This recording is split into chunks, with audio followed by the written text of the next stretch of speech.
The Ascent of Mount Carmel by St. John of the Cross. Book the First, wherein is described the nature of dark night, and how necessary it is to pass through it to divine union. And, in particular, this book describes the dark night of sense and desire, and the evils which these work in the soul. Chapter 1 sets down the first stanza, describes two different nights through which spiritual persons pass, according to the two parts of man, the lower and the higher. Expounds the stanza which follows. Stanza the first. On a dark night, kindled in love with yearnings, oh, happy chance! I went forth without being observed, my house being now at rest.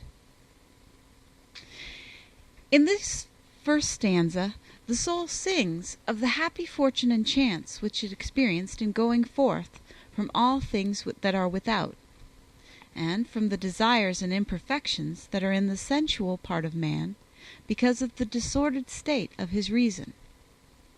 For the understanding of this, it must be known that for a soul to attain to the state of perfection, it has ordinarily first to pass through two principal kinds of night, which spiritual persons call purgations or purifications of the soul.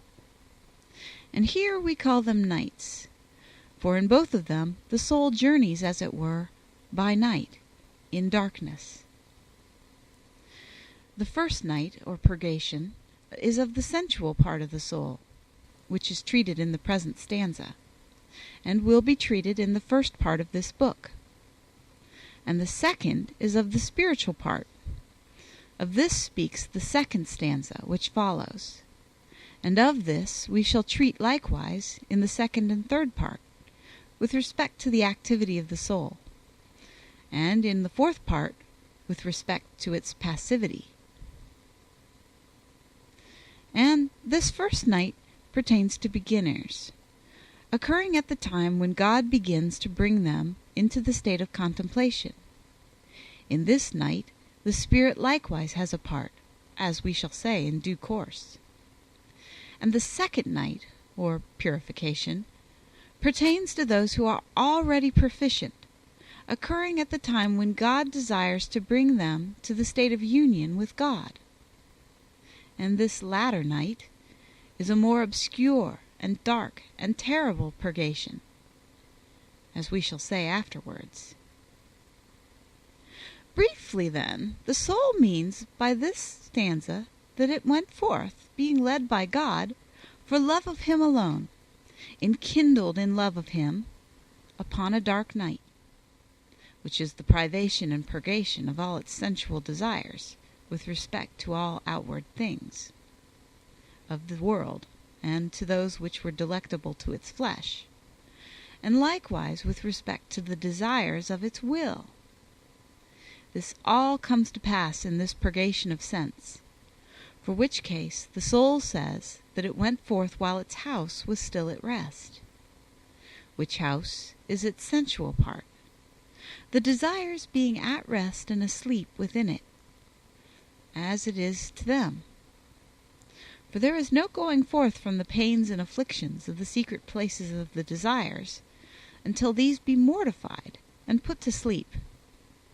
And this, the soul says, was a happy chance for it, namely, its going forth without being observed, that is, without any desire of its flesh or any other thing being able to hinder it. And likewise, because it went out by night, which signifies the privation of all these things wrought in it by God, which privation was night for it.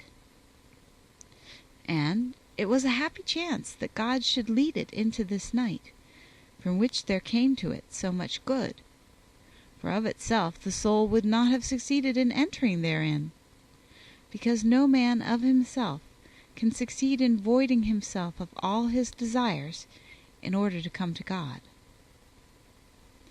This is, in brief, the exposition of the stanza, and we shall now have to go through it line by line, setting down one line after another, and expounding that which pertains to our purpose. And the same method is followed in the other stanzas, as I said in the prologue, namely, that each stanza will be set down and expounded, and afterwards each line.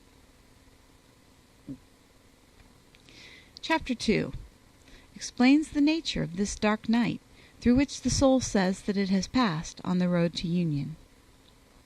On a dark night. We may say that there are 3 reasons for which this journey made by the soul to union with God is called night. The first has to do with the point on which the soul goes forth, for it has gradually to deprive itself of desire for all the worldly things which it possessed, by denying them to itself. The which denial and deprivation are, as it were, night to all the senses of men. The second reason has to do with the means, or the road along which the soul must travel to this union. That is, faith, which is likewise as dark as night to the understanding. The third has to do with the point to which it travels, namely, God, who equally is dark night to the soul in this life. These 3 nights must pass through the soul, or rather, the soul must pass through them, in order that it may come to divine union with God.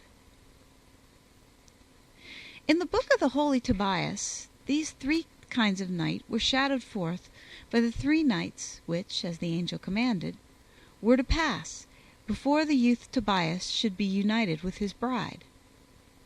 In the first, he commanded him to burn the heart of the fish in the fire, which signifies the heart that is affectioned to and set upon the things of this world, which, in order that one may begin to journey toward God, must be burned and purified from all that is creature in the fire of the love of God. And in this purgation the devil flees away, for he has power over the soul only when it is attached to things corporeal and temporal. On the second night the angel told him that he would be admitted into the company of the holy patriarchs, who are the fathers of the faith. For passing through the first night, which is self-privation of all objects of sense, the soul at once enters into the second night, and abides alone in faith, to the exclusion not of charity, but of other knowledge acquired by the understanding, as we shall say hereafter, which is a thing which pertains not to sense. On the third night the angel told him that he would obtain a blessing, which is God, who by means of the second night, which is faith, continually communicates himself to the soul in such a secret and intimate manner that he becomes another night to the soul, inasmuch as this said communication is far darker than those others, as we shall say presently. And when this third night is past, which is the complete accomplishment of the communication of God in the Spirit, which is ordinarily wrought in great darkness of the soul, there then follows its union with the bride, which is the wisdom of God.